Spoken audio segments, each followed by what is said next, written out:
Hi everyone, I'm Jenny Maywood.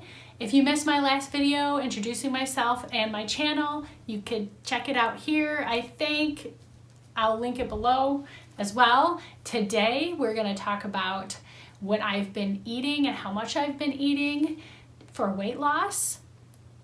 So you can try it out for yourself. Please remember to consult your doctor before changing your diet. We have a lot to go over today, but I'm going to move through it quickly for you.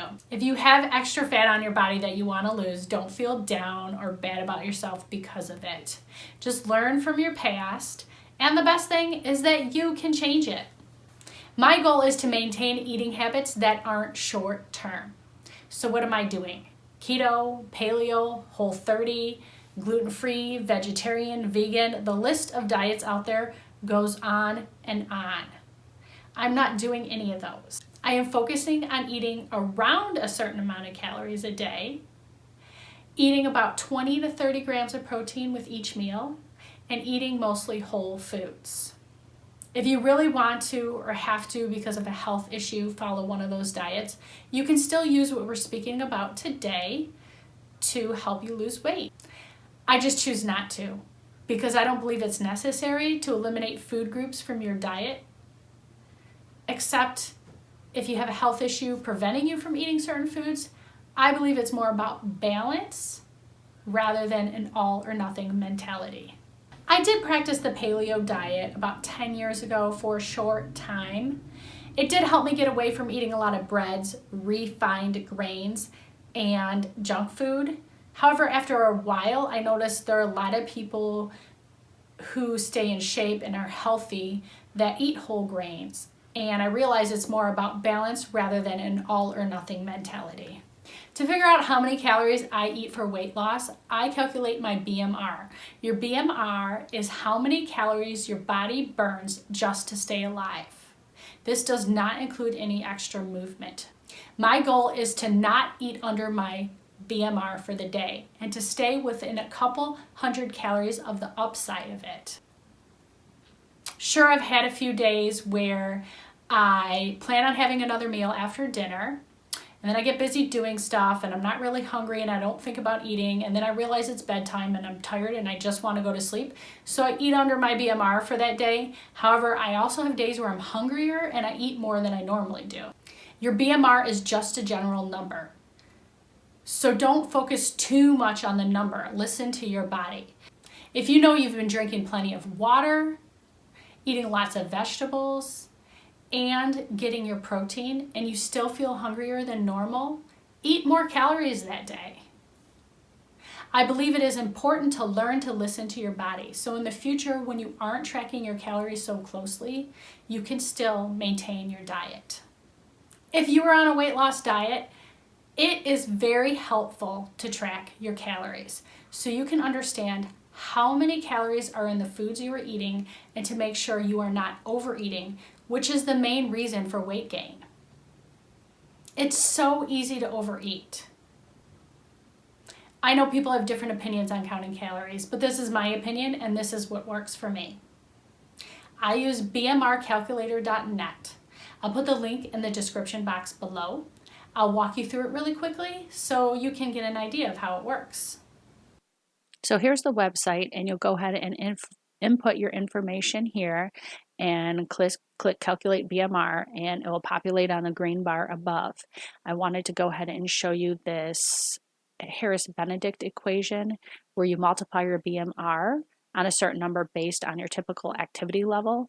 And from here, you'll find out how much energy your body typically burns each day. And I think this is great to point out because for me, when I multiply by very active, I get like 2,300 calories. And so that tells me, if I'm having a day that I'm feeling hungry, or even if I'm eating like 1,900, 2,000 calories, I'm still under what I'm burning for the day. So my body's still in a deficit.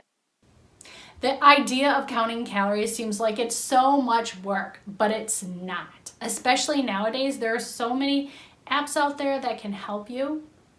You typically eat the same thing from day to day. I use MyFitnessPal, and you can scan barcodes, you can put recipes in there from websites, you can manually input recipes. There's a search function with almost anything you can imagine on there.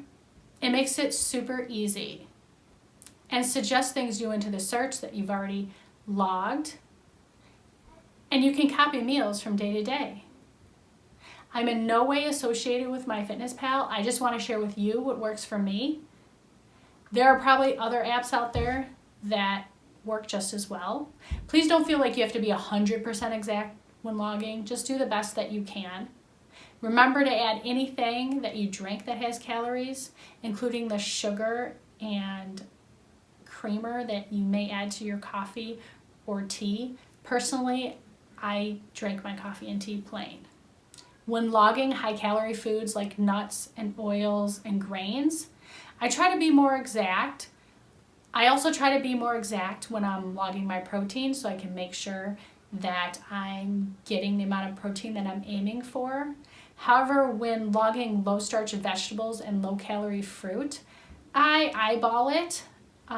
These are things like leafy greens, cucumbers, tomatoes, broccoli, squash, and berries. They are so low in calorie that if you're a little off, it doesn't matter. When having dinner with my family and I'm not measuring every ingredient for me, I just eyeball it the best that I can. Be honest with yourself. There's no point in inaccurately recording, as that doesn't change the amount of calories you're actually eating. Speaking about measuring, it's really helpful to have a kitchen scale. It's also really helpful if you like to cook or bake. I've gone through quite a few of these throughout the years. The one that I currently have, I've had it about for a year and I like it. There's a link in the description box below for the one that I use. I typically eat 4 to 5 meals a day, eating about every 3 hours. And with each meal, I aim to get 20 to 30 grams of protein. I aim for this amount of protein for a couple different reasons. First, it helps me stay satisfied between my meals. And secondly, it helps you maintain your muscle mass while you're losing weight. Over the years, it has been my understanding that you need 1 gram of protein per pound of body weight. There are different suggestions on the amount of protein that you need. As you can see from this article on healthline.com, they first start off to say the DRI is 0.36 grams of protein per pound. Then later in the article, they say most studies suggest 0.7 to 1 grams of protein per pound of lean mass. You may want to do some research of your own and see what works for you and maybe try something out, and if it doesn't work, then you can always adjust. The link to the Healthline article is below so you can check it out. Between my calorie goal and my protein goal, my fat and carb intake just fall into place. I don't try to keep those consistent from day to day. Some days I get more fat calories than carb calories, and some days it's vice versa, and then some days it's equal. I like having the flexibility to do this because it creates more variety in my diet, and I notice I'm losing fat regardless. I do not concern myself with the amount of salt that I'm intaking because I'm eating a lot of fresh, whole foods and not a lot of packaged items. I know that I'm not eating too much salt. I do add salt to my food, but I add sea salt or Himalayan peak salt instead of iodized salt, as they contain beneficial minerals. I do stay away from added sugar for the most part. I do treat myself every once in a while with a healthier treat. For example, I made cashew ice cream. I also made nice cream, which is made with bananas and frozen fruit in a high-speed blender. I made sweet potato brownies. When I have treats like this, I have 1 serving and I fit it in my diet for the day. On occasion in the evening, I might have a glass of wine if it fits in my calories for the day.